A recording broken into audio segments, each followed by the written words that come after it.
Welcome to Fiery Embers on the Everyday Athlete Podcast Network by Run Try Bike. I am your host, Jason Bahamundi, and today we have a very special guest. Kaitlin Carew is going to be joining us. Kaitlin was recently featured in our How It All Started segment on our website at runtrymag.com, and she is fresh off of competing at 70.3 Oceanside. We're going to talk to her a bit about that event, but this show is more about getting to know the person beyond the paces and the distances. So without any more hesitation and any more rambling by me, let's bring Kaitlin on the show and start our conversation. Hey, Kaitlin, how are you? Hi, good. How are you doing?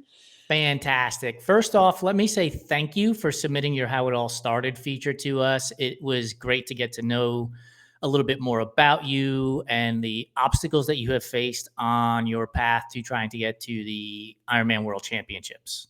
Yeah. Well, thank you for having me on. I'm excited. Yeah. So you're fresh off of 70.3 Oceanside. We were Yes. talking in the back room. This is your first time there. I know the answer to this, but what were the results? Um, so I was, well, I guess like place wise, I was the fifth female for age group to finish overall, and then fourth in my age group because I'm the 25 to 29, because our age group has to be insanely competitive. Um, but I was really hoping that my bike would have been a little bit faster. I raced with friends, which was a lot of fun. Like that's the first time I feel like I've gotten to go with like a group of friends and we all raced together. So like that was a lot of fun. Um and they all gave me the down low on the course and like what to watch for and what to do. And I was not prepared for those hills. I totally underestimated them. And I got done with that bike and I was like, oh, I should have done X, Y, and Z differently. But I totally underestimated those hills. For those of you who don't know, at Oceanside, you end up doing three basically mountain climbs. You go Yeah. through Camp Pendleton, Hmm. and Oceanside was the first 70.3 I ever did myself, which I think was in 2011. And I remember coming up on that first climb, and you could see it in the distance. And there was an athlete that I was passing on the bike at the time, and when the first pass, you could see, and he kind of whispers and grunts, and he goes, "We have to fucking go up that." And I said, "Well, I guess your other choice is to turn around, buddy. I don't know what to tell you. Like Yeah. this is it. We got it. Good luck to us." Yeah. Yeah. When I saw that, well, my friends had told me there's going to be one where you can see everyone climbing it and it's steep. And I was like, okay. And that was the hill. And we get Yep. to it and I was like, okay, they said that that's the worst one. It'll be fine after this. And it was not.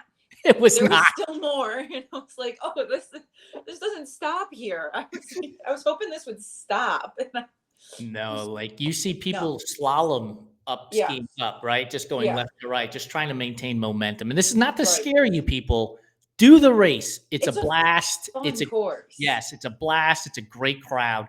Just be Yes. prepared for climbing. Do Yeah. your winter, get on Yeah. your trainer and find the steepest hill in your neighborhood and just keep climbing it for sure. Yes. Yes. And it was um like the bike course too is so pretty. Like Yes. because you don't get to see most of it. You can't ride it because it's through Camp Pendleton. Right. But there were a couple times where I was like, just stop like looking at your watts and like look at what's next to you. Like this is beautiful to ride in. Like there was one hill you come over and to the right there's just like all these rolling hills and mountains and like it's all green and it's like okay, just stop racing for like 2 seconds. You can do that. It'll be okay. And like look at what's around you. It was like a perfect day. There wasn't any clouds in the sky, which you can see on my face because I have a lovely sunglass tan line. Yes. And but it was there were other things that I had to like remember to take away from it other than just the time. That's right. So we preface this show on going beyond paces and distances and awards and medals. So we're gonna have a fun conversation of getting to know Kaitlin beyond all of those metrics. Mhm. I'm a huge baseball fan, and I always think about walk-up music. So at Oregon 70.3, the announcer announces Kaitlin Carew entering the water for the swim. What's the song that's playing as you get ready to start this competition? Okay, so there's a story behind this one too. So when I was in college, I swam, and we got to do walk-up songs at conference if we were the first seed overall. And so one song we always played at practice was called Dessert by, I think it's by like Darwin or something like that. It's an upbeat, like kind of like tech, like I think more like EDM is what I'd consider it. I honestly am not good with that. But that was the song that I chose for when I walked up at conference. And and my whole team, because you walk through like all the teams, and so when I got to my team, my whole team was like freaking out. And one of my friends always has her like signature dance that she does, so that's what she was doing as we walked by. And it was like going into finals for a conference race, so it was just like calming that like I had everyone there like having fun. And so that would be my walk-up song because it has a fun backstory behind it. Awesome. We will be adding that to the Everyday Athlete Podcast Network playlist on Spotify, so people can go check that out. People can go listen. Yesterday on Threads, I posted about my Mount Rushmore of cereals, which includes Frosted Flakes, Cinnamon Toast Crunch, Raisin Bran, and Captain Crunch with berries. You have to pick 4 cereals to go on your Mount Rushmore of cereals. What are you putting up there? Oh, now I actually have to think about this one. I haven't had cereal in a while. I would have to say Captain Crunch, or sorry, what was I thinking? Cinnamon Toast Crunch. Yes. I heard you say that one. That one I agree with. Oh, I have to think of 3 more somehow. Oh boy, I'm going back to like my childhood now.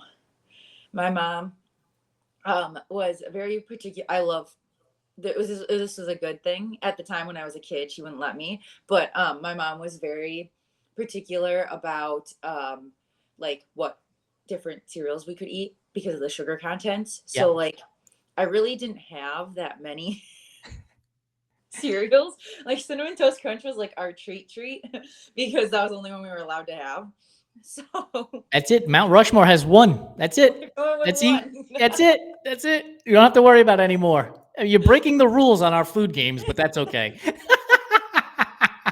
Yeah, that's the one that I remember the best. That and Special K. We always got the Special K ones. Okay, so now we've got 2. We got 2 on Mount Rushmore. We're making our way. Before the show is over, we might have 4 placements. All right, this is another question we ask everybody on our fireside chat, so we're going to bring it here. Pineapple on pizza, yay or nay? So, I don't like pizza. What? Oh my goodness, a first. Seriously? Yeah, seriously. Like, why? We're going to dive into this one. This is going to become a therapy session now. Yeah, everyone always tells me I'm crazy for that one. I will literally eat almost everything else. That is like the one food that I do not eat. As a native New Yorker, I'm flabbergasted by this idea. And I like the non-traditional pizzas though. You know, like if you put like barbecue sauce on it, like do a chicken barbecue or do like a pesto chicken, something like that. Like I know there's like mac and cheese pizza. That's my favorite. It's very good. But I've never had pineapples on pizza. But if I had to, I would probably say yes to it because I love pineapple. Yeah, but it's a good thing you don't eat pizza, so then we don't have to worry about that answer because that's not acceptable either. Fun fact about me, I have never eaten macaroni and cheese in my entire life. No. Never. That's like one of my favorite things. I'm from Wisconsin. It's cheese and noodles. Like I can't. Yeah. Like, well, how can you go wrong in Wisconsin? It's like me asking you why you've never eaten pizza, right? As a New Yorker, that's just part of the process as growing up. There was a question on Threads yesterday or 2 days ago, and it said, "What's the best side to go with pizza?" And I was like, "More pizza." Like, what do you mean? What's the best side? You don't need anything else. The pizza's enough. Bring me a second pie, pal. I don't need anything else. You mentioned you're from Wisconsin, but you now live in Oregon. So which of these 2 areas has better cheese? Oregon and Oh, Tillamook or Wisconsin? I don't. What's a brand out of Wisconsin outside of all of it? I guess. Sargento, I believe, is Okay. still based in All Wisconsin. right. So we're I'm trying to think because I don't even remember like the brands in Wisconsin because most of the time like you'd go to the Quick Trip on the corner and they'd have the fresh local cheese curds from whatever like dairy company was close or farm was close. So it was like I don't even remember the brands. I just knew that it was the one that was closest that was sitting out in Quick Trip that day. I did um a quick search and I see Santori cheese. I see yeah, Gardner's cheese. Gardner's. But let's just use Wisconsin cheese versus Oregon cheese. Which one Um is better? so I do Tillamook is pretty good. Everyone here, when I tell them I'm from Wisconsin, insists on telling me that I need to drive 3 hours to get cheese curds. And I'm like, yeah, I understand, but you don't get it. Like I could go 5 minutes in Wisconsin to get cheese curds, not 3 hours to get fresh cheese curds. Like everyone's like, oh, it's the same thing. I'm like, no, it's not. It's just like when But people here and I live in California and they're like, yeah, "Oh, you should go to that New York pizza joint." And I'm like, yeah, "It's not gonna be the same." it I'm telling you doesn't right now, not it's not. yeah. Yeah, but Tillamook is good. I do like their cheese, but you can't beat Wisconsin. You gotta get and It's the cheese curds have to have the squeak, the the Wisconsin squeak, squeak. yes. My coworkers didn't know what that was when I first started there. I was like, yeah, squeaky cheese. They're like, what are you talking about? I'm like, the cheese curds have to squeak when you eat them. That means that they're even better then. And we're all like flabbergasted about that. I learned that So from a guy that, was from the area, and he was a client mhm. of ours, and he would always bring them to us when we were in Texas, and he's like, "The key to knowing if it's good or not is the squeak." That was it. Yep. It was Yep. the whole kit and caboodle. Yep. Alright, Yes. pancakes or waffles? Which one are you going with? Are we allowed to add things into them or just plain? Well, let's start step 1. Which one and then we can start adding stuff and see how it changes. Plain, I would say waffles. Okay. By plain, you mean like butter and syrup or just like the actual waffle? Like Oh, just yeah, just the actual waffle. okay. So now Yep. we add butter and you're going which direction? Add butter. I would still go with a waffle. So let's put syrup on it, Waffle. chocolate chips, Pancakes. blueberries, Ooh, pancakes. Mm-hmm. bananas. I think pancakes still. So clearly the unabridged version, you give me Yep. waffles. Give me butter, Yep. syrup. I'm good with waffles. You start adding anything to it, I've got to switch over to pancakes. Any of the pancake, yeah. Which is interesting, There's right? Because the waffle would hold that stuff because it's got the right, little dents in it. right. But it's just it stuff so falls out of there. Where like it's in the pancake and then it's just smushed in the pancake and it's a lot less mess. Easier. We had pancakes earlier this week for dinner. We did breakfast for dinner. It's like one of my favorite meals. Breakfast By is my far. favorite food category. Like, We need to pass a law or a rule that immediately says, like, stop referring to breakfast and thinking that it's something that you consume between 6 and 9 AM, yeah, right? it's all day, every day. That's it, right? Like, I mean, I had cereal the other day because I was like, I don't feel like actually quote unquote cooking, Yeah, pancakes, waffles, whenever. Like, it's too good to pass up. Why would yeah, you?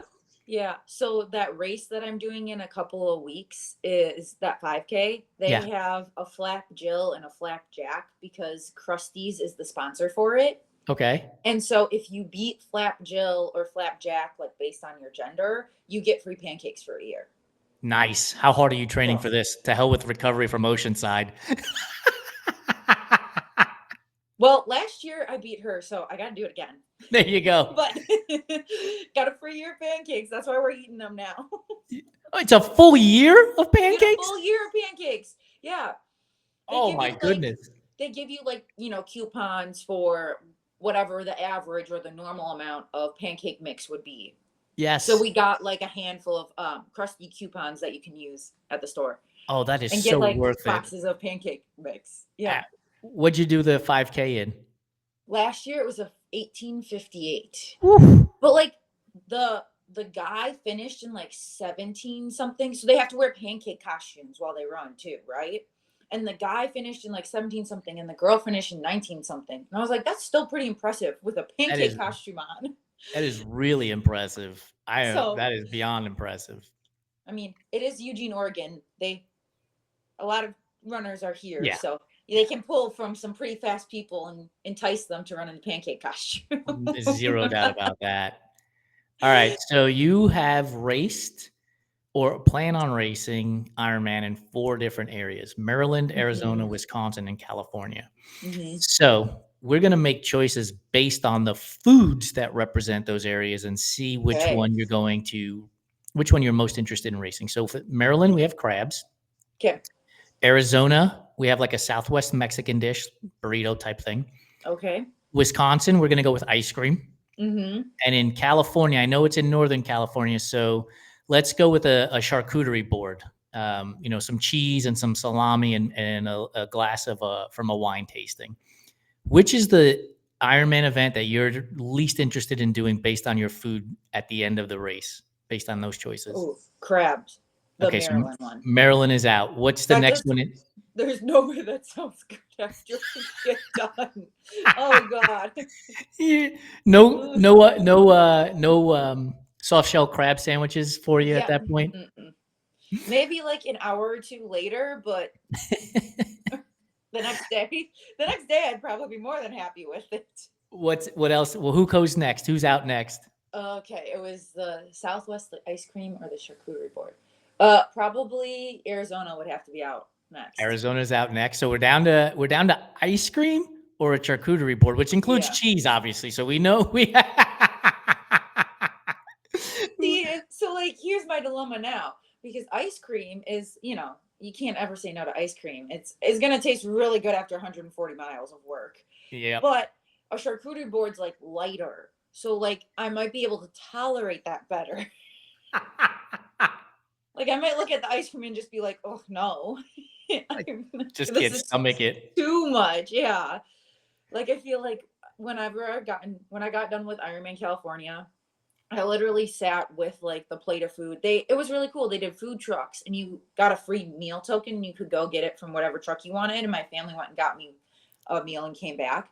And it literally sat in front of me for like probably a good 45 minutes. I just sat there on the chair and I was like, I don't want to move. I don't feel like eating anything. I know I should eat this, but like, I don't want to do anything right now. Just let me sit here and sip my Sprite and figure out what my body wants to do. Because I don't know. So I'm like, maybe the charcuterie would be easier to eat. Don't forget, with the charcuterie board, you also have crackers or bread. So that might help settle your stomach. Might be better. Yeah. Based on this whole thought process, I think I'd go charcuterie board as well. Charcuterie board, yeah. 100%. All right. So as a triathlete, you swim, bike, and run. Which of these things would scare the living bejesus out of you more? You're swimming and you see a shark underneath you.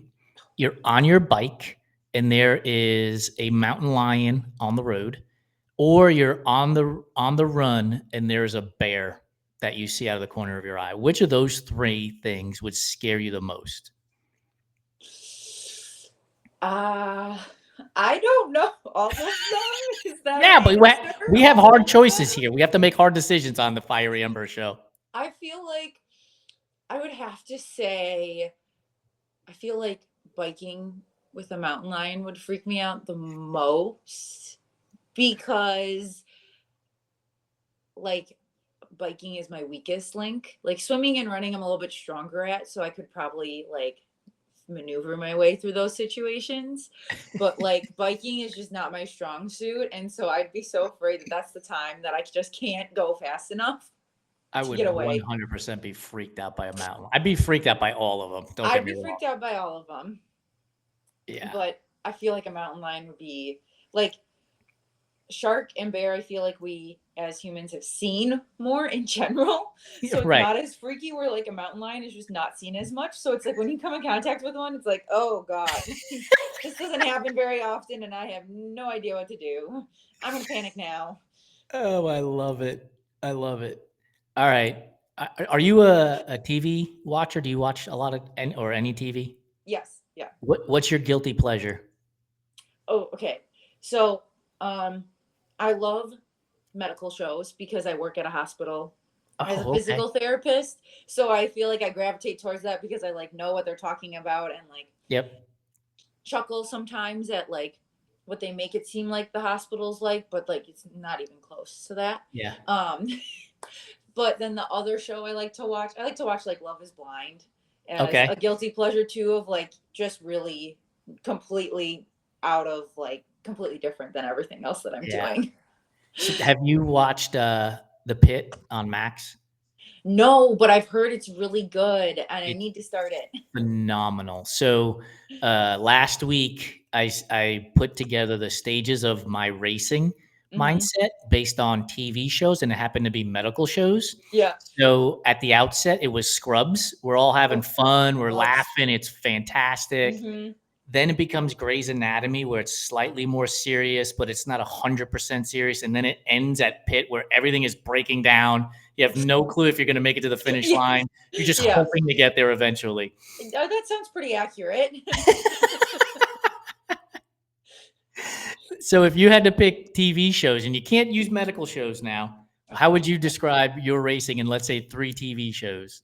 Oh, okay. I think I've got a good one for this. Okay. So, um, give, let me, um, 3 TV shows. Okay. So I like the first one I would say is you start out like new girl because you're all hyped up, you're ready to go, you got all of your friends backing you and supporting you. You got And Schmidt then, running around helping you out. yeah, yeah, he's got whatever you need. They have an episode where Cece and Jess race and they're all handing out stuff to them and whatnot. So yeah, exactly. That's what it would be. And then I would say it goes to Parks and Rec, where you're like you said, a little more serious and also slightly panicked now because you're like, oh, I actually have to do this thing. And it's like Leslie Knope running around like you're Yes, trying to like remain calm, but also like she's not calm at all. right. Um, so that's like what's going on like halfway through. And then you end at the office episode where um they're all running at is it Yeah. the fire alarms going off? And Michael's like, it's happening, nobody panic, nobody panic. Like yes, it's that one where the fire alarm starts going off because Dwight sets the fire. Yeah, that's how it ends. Of That is like, I'm perfect. just doing everything I can to make it out of here alive. Just get to the finish line. I don't care how Yeah. I get there. Where is the finish line? We're running out of time, so I want to ask you 2 more questions. Okay. One, is there a show that people have clamored on about and you're like, "Yeah, I've never watched it." And before you answer, I will tell you I have never watched Ted Lasso and I never watched Breaking Bad. So Oh. those are the shows where people are like, you have to watch it." Mhm. I just never did, never pressed play. So is there a show out there that everybody's clamoring for you to watch and you're like, "Yep, never done it."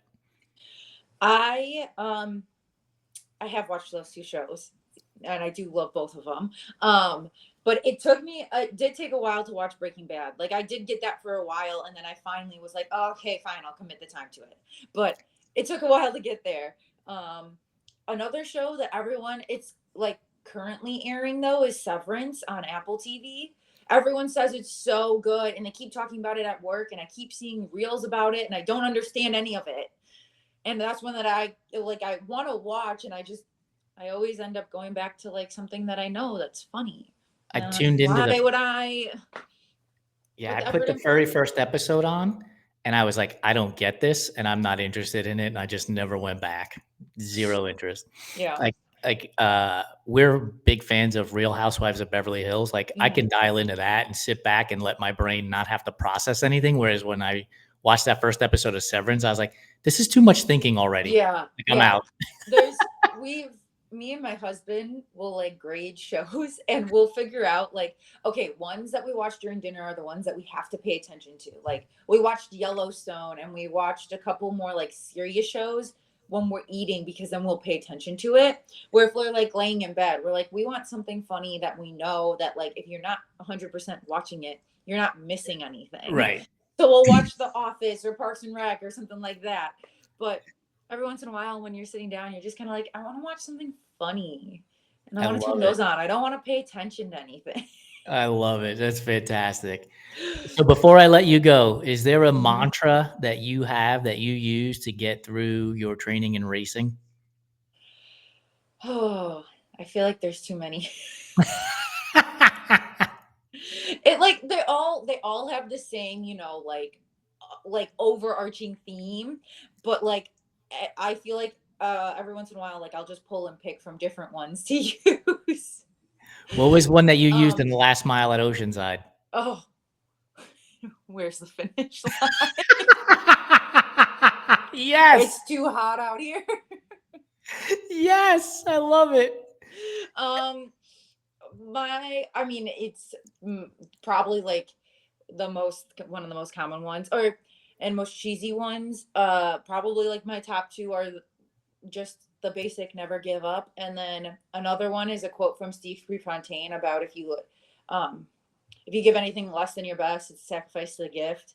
Yeah. And so those are probably like the two that I always end up going back to, um, because like the times that I'm putting up now are like times I dreamed of like a couple years ago even. Yep. um like I thought I was done after college. I was like, I'll be a competitive age grouper, but I'll never do more than that. I don't know how realistic it is for me to make worlds or even try for like my pro triathlete license. Like I don't know how realistic that stuff is. And so um just how much like how far I've come since that point and the times and the paces that I am putting up, I was like, these are things that I could do. Like, why did I count myself out? Why did I automatically assume that I couldn't do these things? Like, and that my best was going to be in college or going to be before that point. Like, there's so much room for growth like after that point. And so now I'm seeing all of that happen and I'm realizing all of it. And so I always end up going back to those two things when I get frustrated because I know I can do it. That's awesome. For lack of a better way to say that. That's it. No, but the first step to the finish line is believing you can get there. Yeah.